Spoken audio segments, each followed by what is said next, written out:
to Changing the Sales Game on webtalkradio.com. I'm your host, Connie Whitman. You know, I'm happy that you're here. So here's the deal. As you listen to the show, change, we hear the word sales, I think sometimes, or we're changing a sales program, or we're changing something in our organization, and immediately we go into panic. So to help you navigate changing your sales game, one of the key skills that I think is critical to every sales conversation, communication. We have 2 ears, 1 mouth. We should be listening twice as much as we speak, and we often don't. So to help you navigate your communication challenges, in the show notes, you'll find my gift to you, which is my communication style assessment. 2 reports. One will spotlight just your natural communication superpowers, how your message is landing on the other human that you're speaking with. Flip side, your lowest score, typically a blind spot, you'll get a secondary report spotlighting how that messaging might be landing for people who communicate opposite of you. So again, that is my gift to you. I truly hope it helps you navigate whatever conversations you're having in your career, in your business, especially with that sales game component. Now, to set the stage for my guests and I, and for our conversation, I want to start with a quote by John D. Rockefeller. And John says, "Don't be afraid to give up the good to go for the great." Love that quote. Good is the enemy of great. And yet sales leaders, I feel they either hire the wrong team members, or they hire correctly, but then they don't provide the support or the long-term training that might be needed. Unfortunately, I probably have more stories than I'd like to admit here, where I've had the worst of the worst of the worst in sales leadership throughout my corporate career, and hiring the right people, developing the right people, building a high-performing team.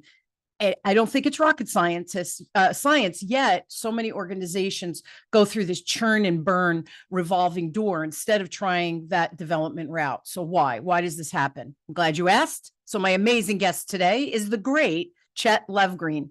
Now, Chet, with over 11 years of sales and sales leadership experience, he started the Sales Doctor. By the way, Chet, I love that name. The Sales Doctor in 2020 to provide a prescriptive approach to revenue problems and struggling go-to-market strategies. Chet's helped build sales processes and teams, leading to companies successfully raising over 100 million in VC funds.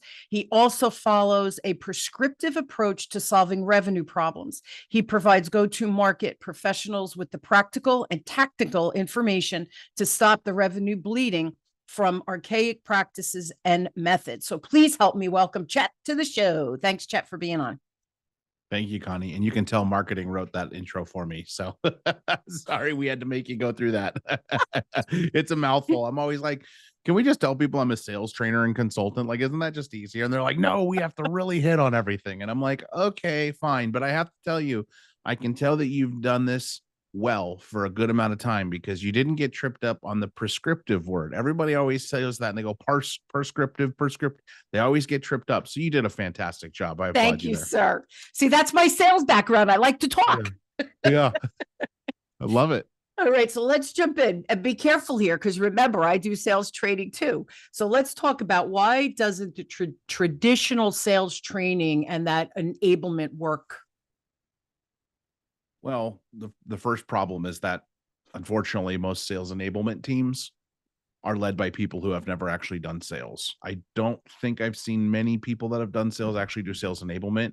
In my research, it's shown that a lot of people that do sales enablement typically work in like product management. Maybe they were like a cold caller for a little bit of time, but you've really got to, I think, lead a sales team at some point in your life to be able to move over to sales enablement.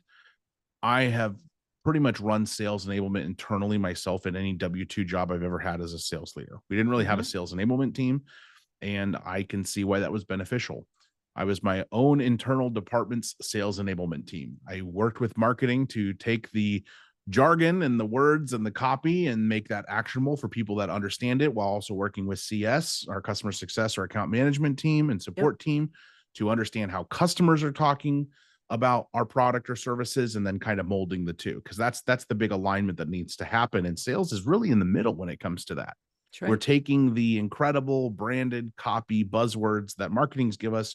We're taking the way that customers actually talk about it, and we're trying to put it in a way that makes someone want to take action in a very digestible, quick manner, because people don't want to scan through big long emails or big huge one pagers anymore.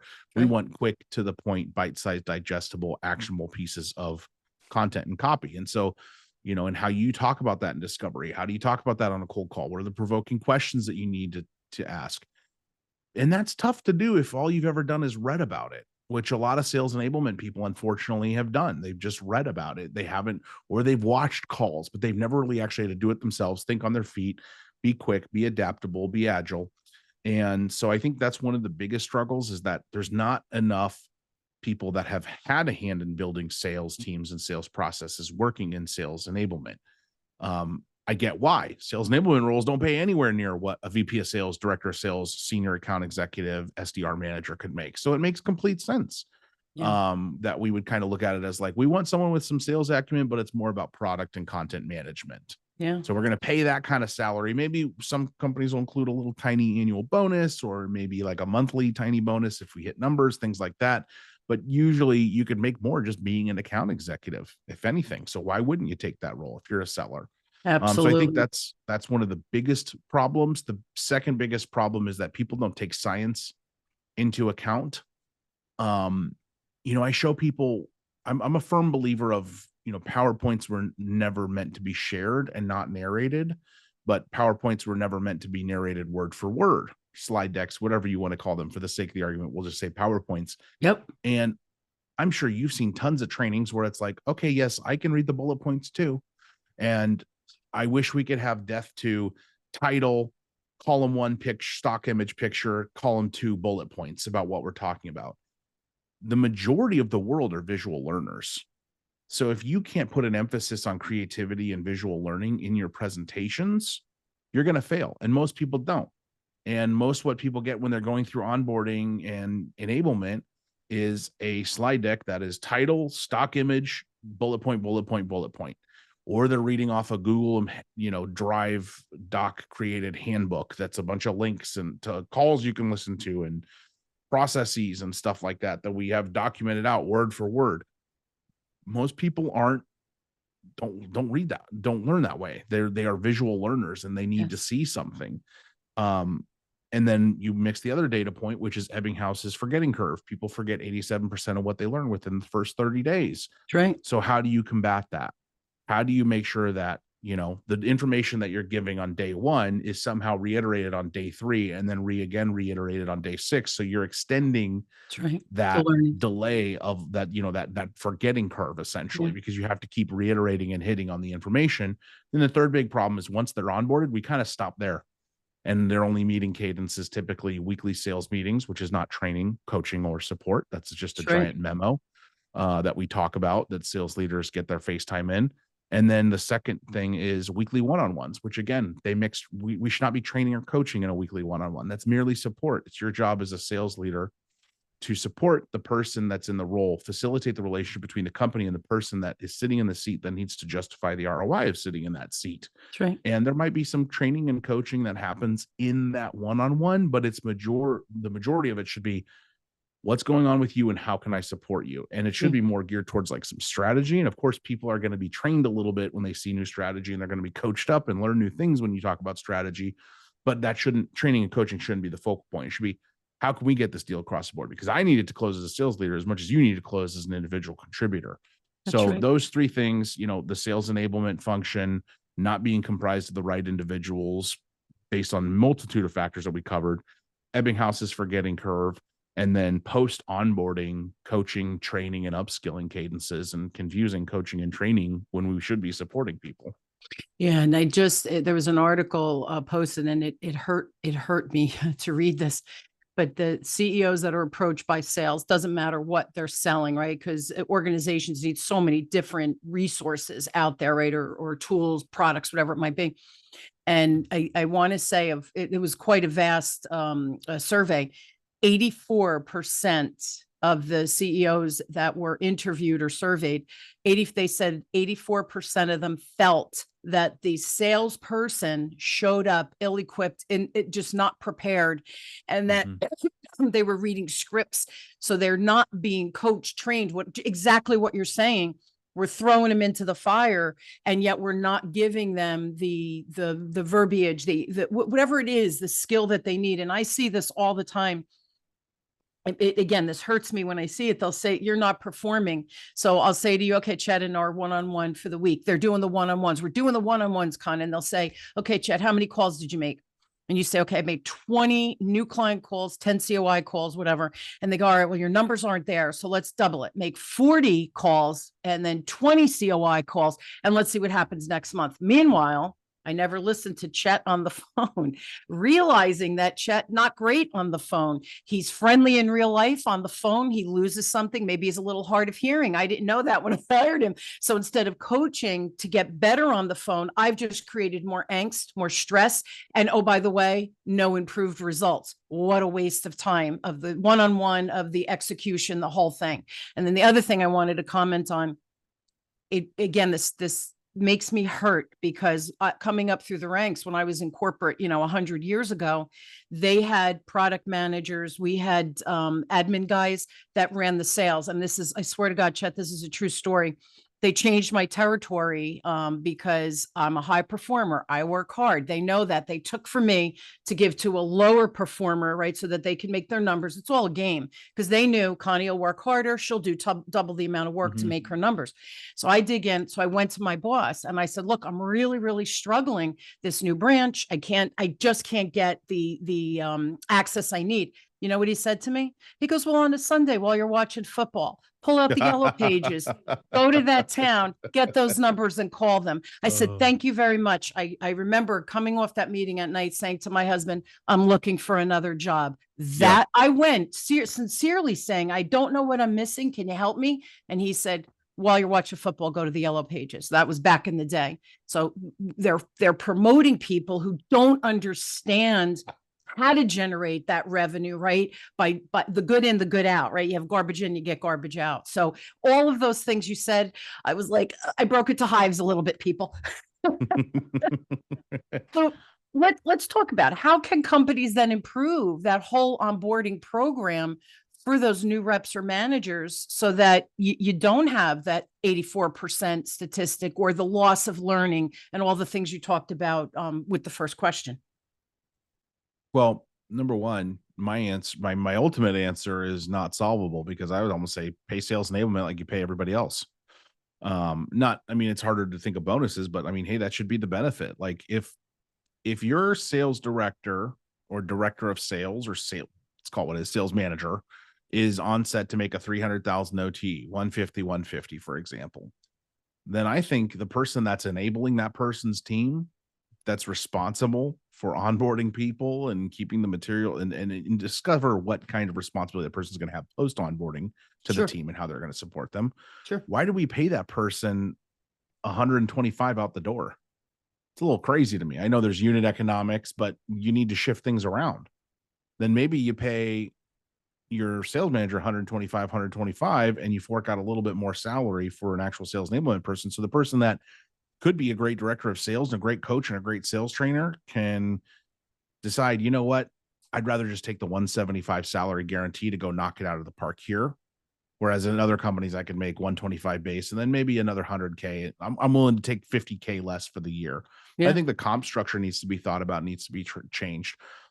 Or the second answer, which is a shameless self plug, but it's for me and anybody in my field, eliminate your sales enablement and go hire on-demand coaches and outside voices to help come in and build something that's scalable, that your frontline managers can run on their own. That's the trick here. Is, I hate to say it, but with the rise of LinkedIn gurus giving advice out to people unsolicited on the public interwebs and the rise of work from home, is it any surprise that we've seen a huge decline in quota attainment, and we're seeing massive unexpected, we didn't hit our numbers, so we're laying people off? I understand there's macroeconomic things going on, there's wars in the world, whatever. I know companies that are still hitting quota, and you know why they're hitting quota? Because they don't have a massive sales enablement team built out, because their frontline managers are actually doing the work, and they're not just sitting behind dashboards and spreadsheets all day, and they're actually coaching people. If you're a first line leader, you should be spending at least 50% of your time with your people, minimum. And a lot of people don't. You know what a standard VP of sales in SaaS's week looks like in terms of people front people facing time. I have my 1 hour weekly sales meeting, which is just me talking for 45, 50 minutes. And I have my weekly one-on-ones with each of my reps. Let's say I have 7 reps. That's it. And also, why are they a VP of sales if they're frontline managers? Basically, they're not really a VP of sales, in my opinion. You don't have a sales director working under your sales manager, but that's what it looks like. I've never worked in an org or even consulted with an org where that looked different. I've never done it. Part of the reason people bring me in because they're like, hey, we want to create team trainings and we want to do more one-on-one coaching and weekly one-on-one coaching. But what is that person doing with the rest of their time? Is it any wonder that they're out of office all the time, or they're flying every Friday to go play golf somewhere with their brother? You know what I mean? Like, yeah.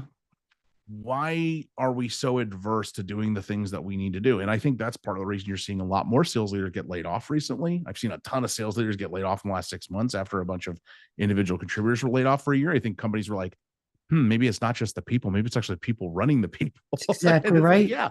100%, because I think that people are abusing work from home, and I really don't think they're working as much as they should be. And I see it because I've been in that position. I've gone into an org where a founder is like, look, I have a VP, actually a game head of sales title.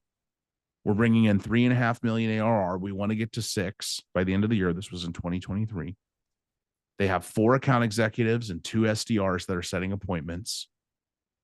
What are we doing wrong? And this is a founder that I've known for a while. They wanted to open up the kimono, let me see the books and all that stuff. And I go in and I go, you know what, Frank?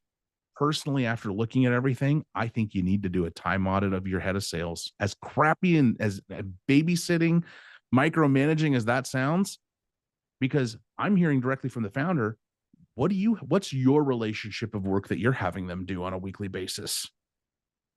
Board decks every quarter, weekly sales meeting deck. I could whip one of those things up in 15, 20 minutes based on the way the meeting was going, right? I think there's more requirement that goes into a sales meeting, but the way this person was running sales meetings, I'm like, I could whip that thing up in 15 minutes.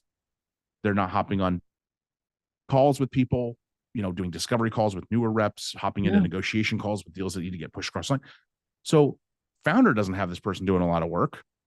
Other departments don't have this person doing a lot of work. And they're spending less than 10 hours a week on their people. So what the heck are they doing with their time? Safe to say that head of sales was not there in 3 months. Because once that time audit came through and there was a little bit more pressure to do the actual work that was being paid out, and these people make great money. Head of sales, VP of sales, they're making 150 to 225 per year, minimum, just salary. Minimum, and then bonus. Yeah, another 40% or 50% based on the comp scale, maybe an annual bonus. They already have a severance package up front if things don't work out, options depending on, RSUs, depending on the stage of the company. But they act like they're just like entitled account executives that are just sitting back waiting for the opportunity to come to them. And it's mind blowing. And I think that's one of the biggest problems that we're facing right now.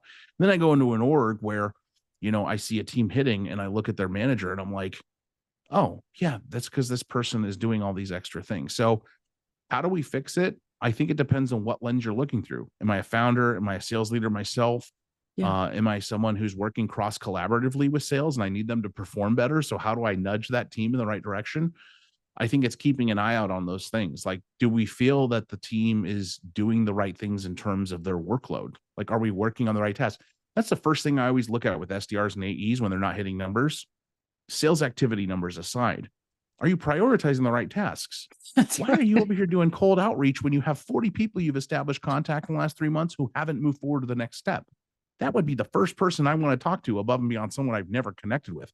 Because I know the phone number works. I know they work at the company. I have their LinkedIn profile and I know their email works too.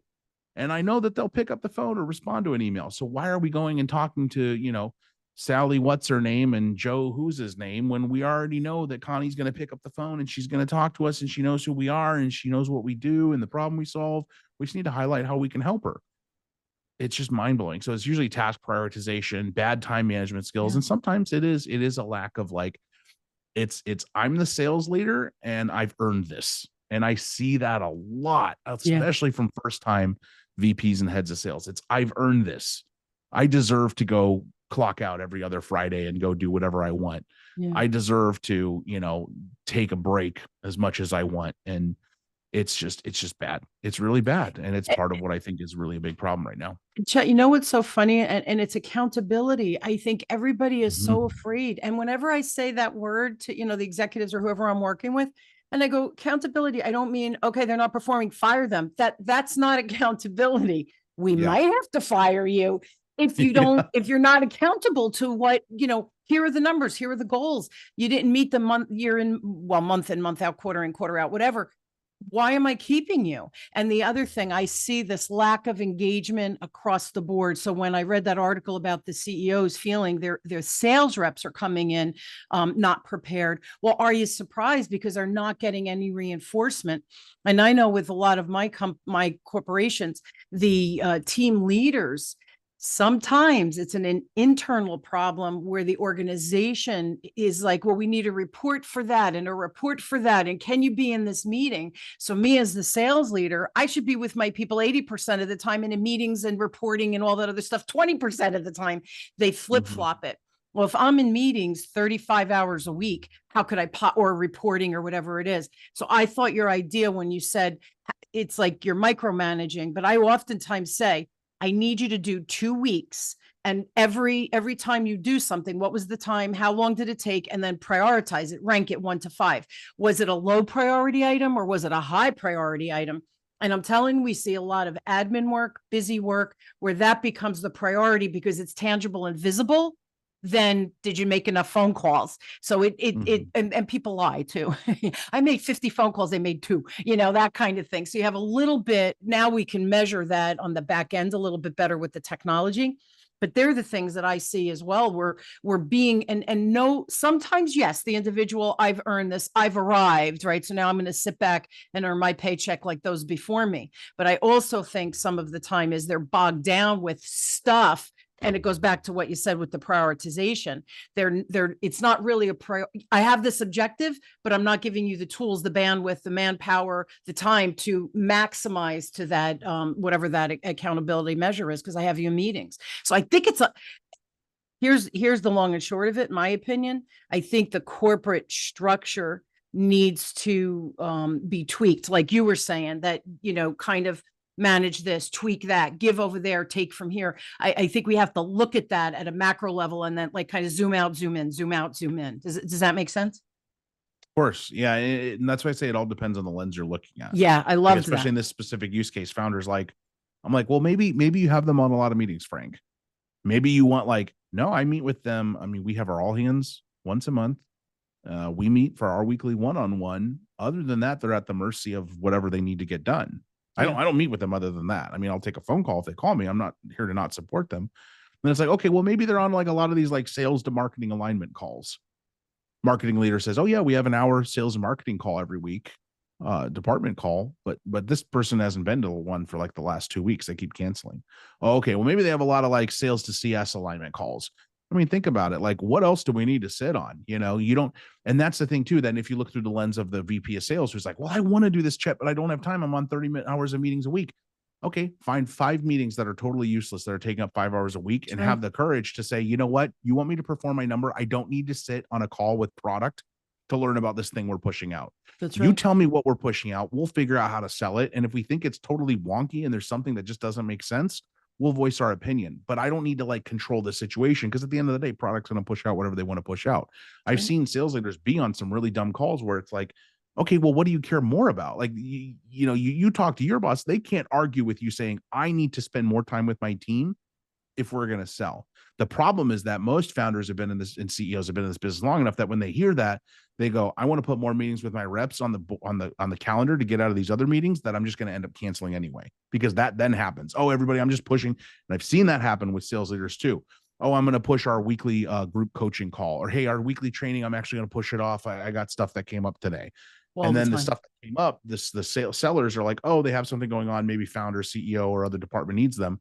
Founder, CEO, other department that needs them is like, oh, they just pushed the meeting off. So there's like it's really about there are a lot of sales leaders that just stay siloed and they stay in their corner.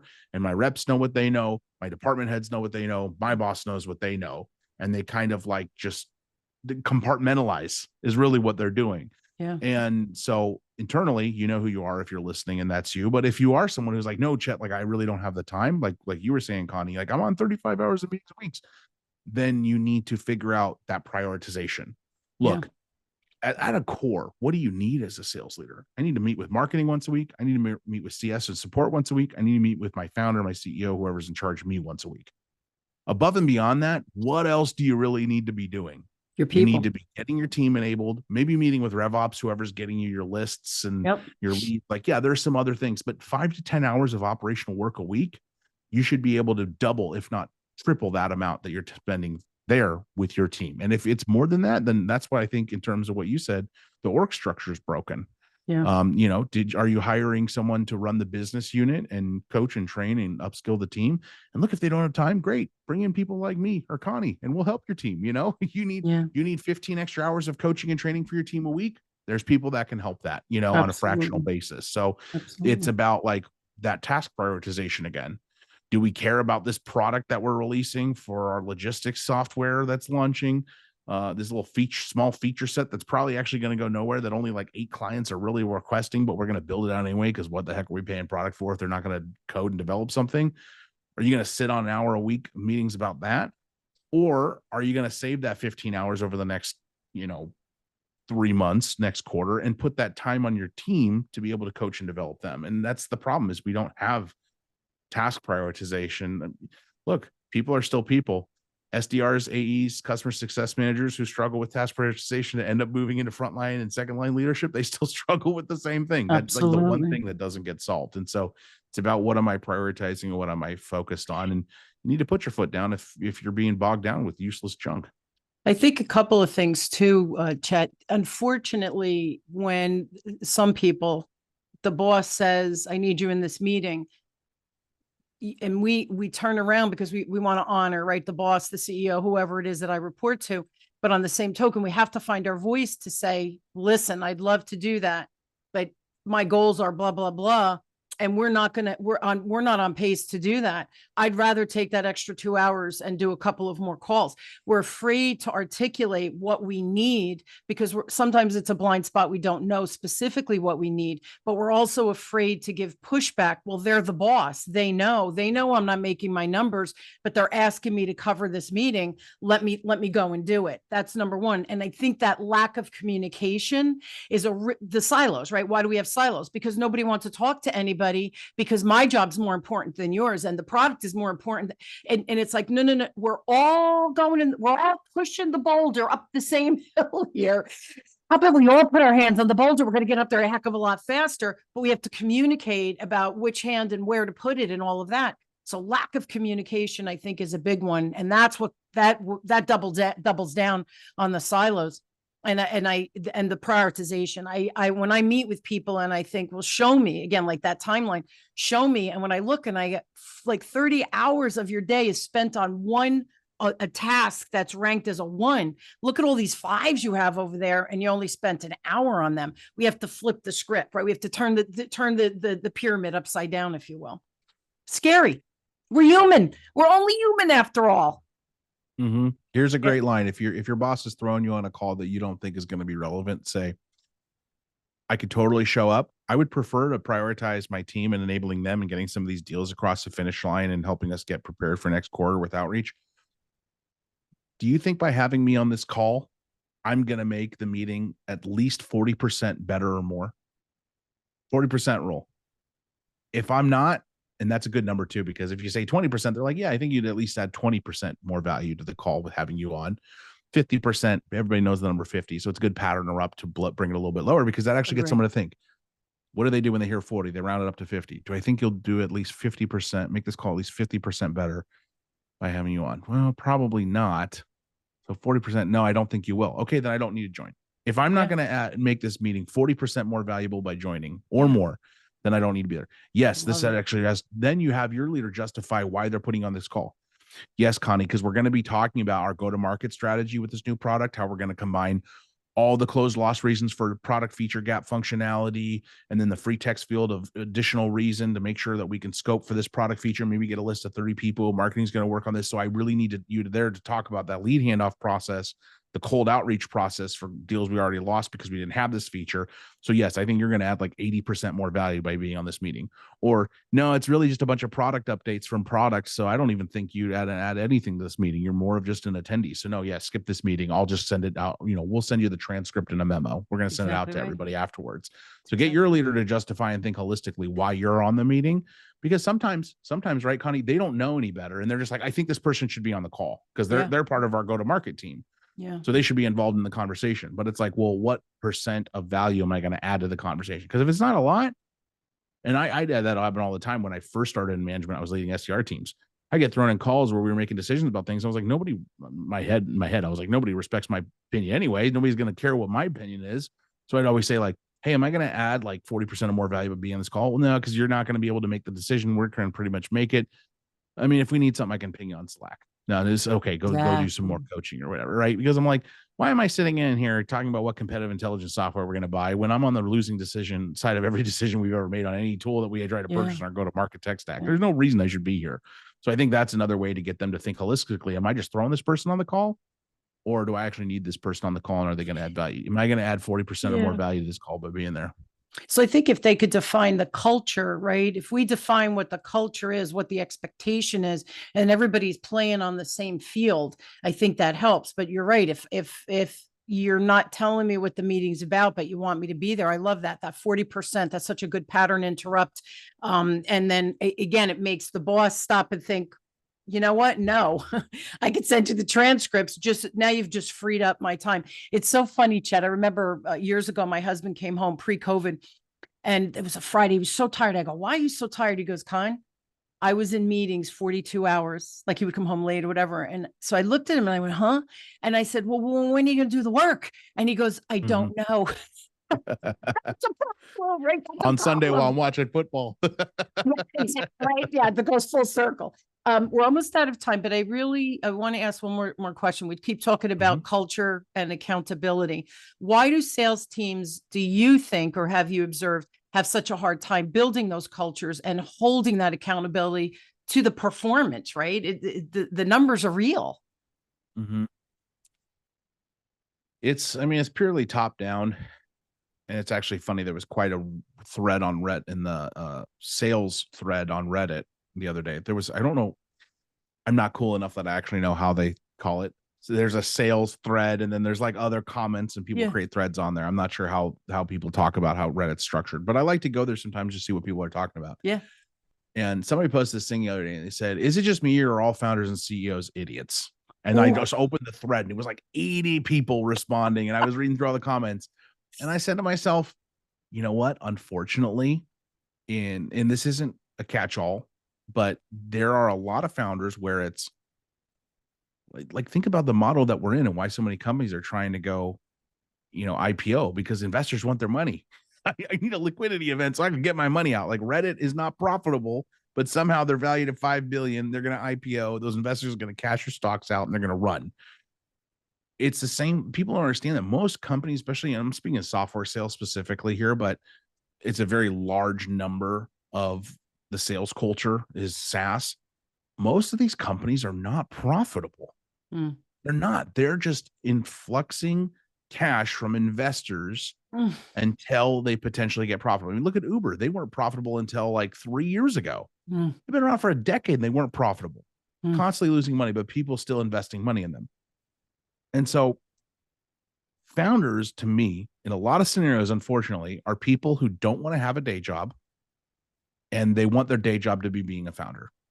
And this is why VPs of sales, CROs, heads of sales, sales managers, directors of sales have an 18-month average tenure. Oh. Because the founder brings them in, gives them a number, they don't hit it because of a myriad of things. And then when the board goes, Chet, why didn't we hit our number? We gave you $10 million last year, man. We're not even getting close. Oh, you know what? It's so-and-so. They're not a good sales leader. And that we need to think about getting them out. And then they're on their 3-month exit plan, right? So 12 months, then their 3-month exit plan. Maybe they last 6 months longer. So that's why their 18 months comes in. Yeah. You have some people who make it 2 years. Well, we gave them year one. It's like the NFL. We gave them year one. Didn't really work out the way we want. Let's give them another year. Nah, it didn't work. Let's go. Yeah. Yeah. Second year. And it starts at the founder. It starts at the founder. And is this a job so that they can call themselves a founder, so they can hobnob with people that are better than them, so that they don't have to really report to anybody above them other than their board, and they can say they're a founder of a company and maybe reach exit? Because I've met a lot of founders and that's how it feels. It feels like this person has no business running a business. This person should still be a CTO or a CRO or a sales manager, or even now there's a lot of individual contributors who are going and creating their own products, because of thanks to Chat GPT and no code Yeah. tools. Everything's AI now. And so it's unfortunate that, people are so quick to jump and invest funds in a company, in a product over a person. Yeah. Yeah. And that's what puts us in a position where we have a lot of founders who they like the title, just like there are a lot of sales leaders who just like the title. I've earned this. And so it starts from there. And then if you have the flip side of that, then you have people who just want to instill culture for the sake of culture. Yeah. And they're prideful about that. But then there's no understanding about the fact that, like, you're right, accountability is at an all-time low. But that's because we're mislabeling a lack of accountability and calling it empathy. They're not the same. Empathy does not mean a lack of accountability. So the problem, Connie, is that in my opinion, we've got two complete different spectrums and people don't know how to toe in the middle. Yeah. We have the, I don't really care. I'm a founder. I've earned the title, this, that, the other, the toxic founder, which is the majority of founders I meet, unfortunately. And then we have the founders who are too far on the other end where they're like, oh, it's all about sunshine and rainbows and hold everybody's hand and this and that. And then you get this problem now where it's like, but we don't have any accountability. Yeah. So we don't have any culture. We don't have any accountability. Yeah. About finding that great middle ground. How do you do that? Hey, if I had that secret sauce, I'd be a multimillionaire. Seriously. I'd probably be a multi-billion-dollar investor that invests in the right companies because I can recognize the two. I think there are a lot of little things you can do along the way. And I think some of the things we talked about in this conversation, like, as a leader, task prioritizing, taking into consideration the forgetting curve, working to make, add a little bit more value to people that want to choose sales enablement, or bringing in outside experts to help, or even bringing in outside experts to help enable your frontline managers to run their own sales department specific sales enablement function. And, maybe having your sales enablement person basically be a collaborator of projects because they're just managing everything that the individual departments are doing, because the individual department leaders are their own sales enablement function because they're enabling their people. So I think by thinking about some of those things, you'll get to a position where now we're more accountable. We have an open line of communication. CEOs not just throwing the VP of sales on calls because they think they should. We're actually asking the questions to make sure that we should be there. Yeah. And we actually have an expectation for our people. I mean, there's a whole thing we didn't talk about here, which is a whole nother subset of this, which I put in my keynotes and workshops about coaching cadences. What should my coaching cadence look like? What is the difference between coaching and training, and how do those overlap? What is the true purpose of a one-on-one? What is a coaching framework? Like, these are all extra things that if we actually look at, and we investigate, and we try to do correctly, now we create a culture where people are like, wow, they're actually committed to my development as an individual contributor. And I want to be here and I want to work here. And the people that don't like all that extra stuff that happens, that extra requirement of accountability with your development as a seller, they get out quicker. And so there's less toxicity, right? Absolutely. Think about COVID, the COVID spread. What's the worst thing that can happen? If you have 200 people in a room and 100 of them have COVID, it's very likely that the other 100 people are going to get COVID in that room, right? But if you have 200 people in a room and 5 of them have COVID, you're a lot less likely that the other 195 people are going to get COVID. And so that's a part of culture, is like, how fast can you get rid of the toxic sludge, for lack of a better word? And that's by having things in place where it's, hey, to whom much is given, much is required. You're a VP of sales with an OTE of $350K. This is what I expect of you. That's over $250,000, well over it, right? Yeah. Well, this is what I expect of you. This isn't just showing up, sitting at your computer and getting spreadsheets for me. It's a lot more than that. Hitting refresh on your dashboard all day long. It's a lot more than that. It's wild, but here's, and this is the last thing I'll say before I share all your information. Everything you said is mind blowing, and I agree, and I see it to some extent on my end. I'm dealing mostly with banks and credit unions, so I find the CEOs are thoughtful. I'm just going to leave it at that. Some of them are better at others with the collaboration of bringing their teams in who have the expertise, or bringing the sales and the marketing together. Say, hey, Connie's telling me on the sales side, this is what the clients are saying. Yet on the marketing side, you're promoting whatever the jargon is. Hey, you guys really need to meet. Let's find some common ground, because we want the ship to right itself, right? So some of my CEOs do that really, really well, and everybody at the table understands the vision with the execution. And then sometimes I'll come in and they say, we don't know what we don't know.